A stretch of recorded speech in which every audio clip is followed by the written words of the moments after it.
تقدیم میکند. راست برو. دمایی نمیدونی کجا میخوای بری؟ بیا اینم. راست، چپ، چپ، چپ، چپ، راست، بفرما.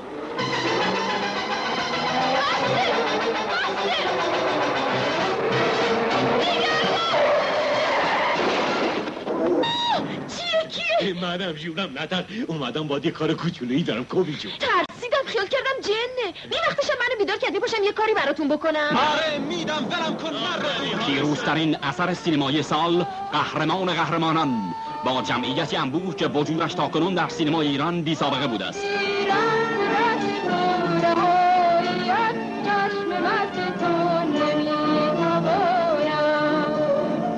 جوانی نیرومند و تنها در میان طوفانی از حوادث می‌کوشد دختری را از محیط خفقان‌آور و پردردسر اشرافی نجات بخشد. آی سرم! آی! و او که از دغل‌بازی‌ها و پرونده‌سازی‌های زندگی باشکوه و مجلل به سطوح آمده است، ناچار به محیطی دیگر پناه می‌برد.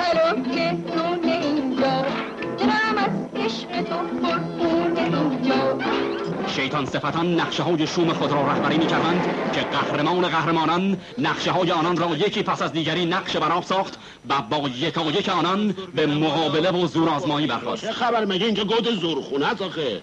جدا هم صحنه به گود زورخونه مبدل شده بود. دو حریف زورمند برای تصاحب خوشبختی جدال می‌کردند. یکی برای ثروت، یکی برای عشق.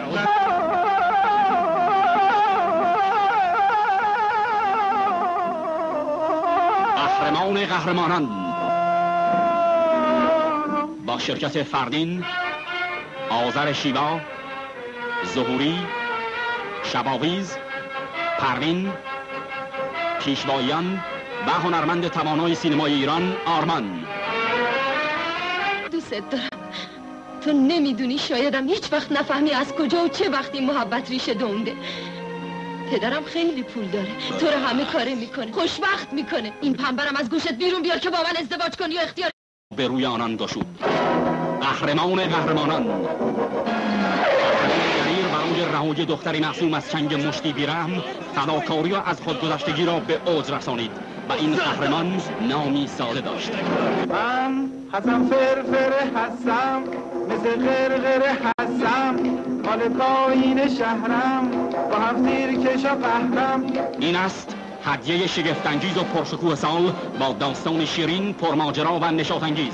قهرمان قهرمانان، فیلمی چنان پرهیجان که شما را به دنیای دلهره و هراس می‌کشد و چنان پرشور و شادی‌آور که شما را غرق در لذت می‌کند.